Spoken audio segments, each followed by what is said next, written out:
नमस्कार शेतकरी मित्रांनो, आज आपण आपल्या यूट्यूब चॅनलवरती एक नवीन विषय घेऊन आलेलो आहोत. आज आपण आपल्या आंब्याच्या झाडाला त्याचबरोबर नारळाच्या झाडाला एक डोस देणार आहोत.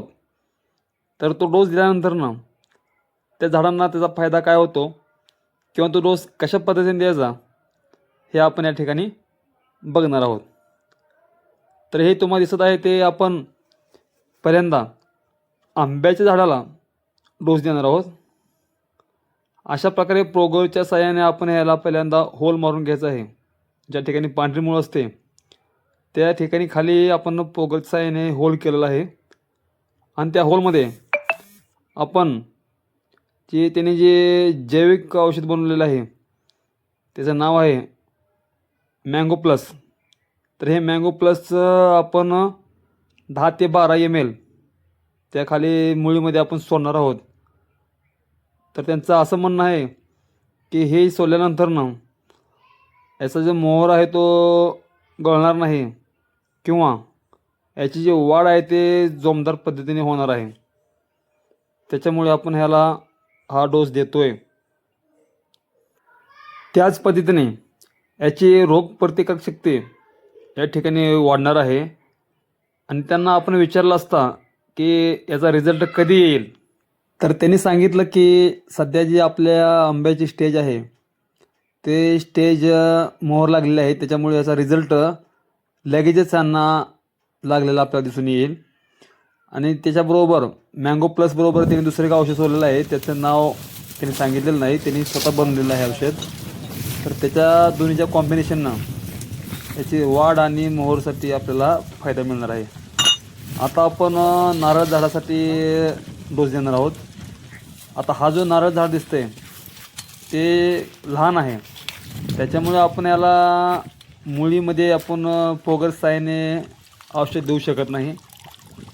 त्याच्यासाठी त्यांनी सांगितलेलं होतं की त्या झाडाच्या साईडनं गोल एक आळी करा, जेणेकरून ते आपण पाण्यामध्ये औषध मिक्स करून ते पाणी आपण त्या मुळीपाशी ओतणार आहोत, जेणेकरून त्याचा त्या मुळीसाठी मुळीमध्ये विरघळेल औषध आणि त्याला ते झाडापर्यंत पोहोचेल.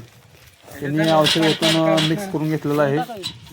त्यांनी सांगितलेलं आहे की हे औषध ओतल्यानंतर ना थोड्या वेळानं झाडाला पूर्ण क्षमतेने पाणी द्या, कारण ऑलरेडी त्यांनी बोललेत की झाडामध्ये पाण्याची लेवल खूप कमी आहे. त्याच्यामुळे खोलवर ते आळे बनवा, जेणेकरून पाण्याची त्याची जी तहान आहे ती तहान कंप्लीट होईल. अशाच पद्धतीने आपण ही जी मोठी झाड आहे त्या मोठ्या झाडासाठी आपण प्रोगोच्या साहाय्याने होल मारून घेतलं आहे, कारण ही झाड खूप मोठं आहे. आता हे 2.5 ते 3 वर्षापर्यंत झाड आहे. त्यांचं असं म्हणणं आहे की 3 वर्ष कंप्लीट झाल्यानंतर ना ह्याला फळधारणा होऊन जाईल. 6 महिन्यामध्ये याला फळ लागेल असं त्यांनी सांगितलेलं आहे. आणि त्यांनी याला एक औषध वापरलेलं आहे. आता तुम्हाला दाखवणार आहे कुठलं औषध वापरलेलं आहे वगैरे. या ठिकाणी त्यांनी पोगरनं होल मारून घेतलेलं आहे. आणि आता त्यांनी की 2 डोस कॉम्बिनेशन देणार आहेत. त्याच्यातील त्यांनी स्वतः बनवलेले जैविक आहे तो आता देत आहेत. 10 ते 12 ml ते याच्यासाठी देत आहेत. आता ह्याने सोडलेलं आहे 10 ते 12 ml.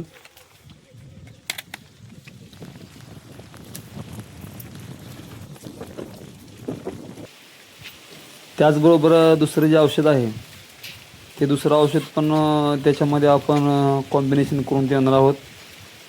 ते पण आपण 10 ते 12 ml सोडणार आहोत. मला टाकतो मी परत व्हिडिओ लिंक. हो, आता त्याचं जे नाव आहे त्याचं नाव आहे कोको प्लस कोकोनट. म्हणजे हे खास व्हरायटी याच्यासाठी बनवलेली आहे. तुमच्या नारळ झाडाचा जो फांद्या असतात त्या फांद्या आपण कट करायच्या नाहीत असं त्यांचं म्हणणं आहे. होईल तेवढं जास्त फांद्या ठेवायच्या आणि ज्यावेळेस फांद्या मोठ्या होतील त्यावेळेस फक्त कांड्याकडून कट करायच्या. म्हणजे उरलेली खालची बाजू आहे ती ऑटोमॅटिक परत गळून जाईल. आपण स्वतःहून जर तोडल्या तर ठीक आहे ठीक आहे. घरी बनवलेला. झाडाची पाणी लेवल कमी होते. नर्सरी त्याच्यामुळे झाडाची वाढ व्यवस्थित होत नाही. आता आपण हे 2 डोस दिले आहेत तर त्यांना विचारलं असता याचा रिझल्ट कधी येईल, तर ते बोललेले आहेत की तुमच्या झाडाला 3 वर्ष झालेत. 3 ते 4 वर्षामध्ये झाडाला रिझल्ट किती दिवसांनी येते? फळधारणा होत असते. तुम्हाला त्याच्यामुळे ह्याला पाणी कमी पडू देऊ नका. ह्याला आळे बनवून घ्या हे फांद्याची तोडली जेणेकरून लवकरात लवकर याची वाढ पूर्ण परिपक्व होईल हे 3-3.5 आणि महिने स्थगित झाले. हे झाडाला पूर्ण फळधारणा करायला ह्याला कमीत कमी होऊन लई जाईल. नाही तर 4 महिने तर लागेल. त्यांनी सांगितलं की 6 महिन्यामध्ये याला किंवा फळधारणा होणार आहे. वगैरे होणार आहे ते चालू होईल. ठीक आहे, आपण बघूया 6 महिन्यानंतर त्यांनी व्हिजिट देणार आहेत.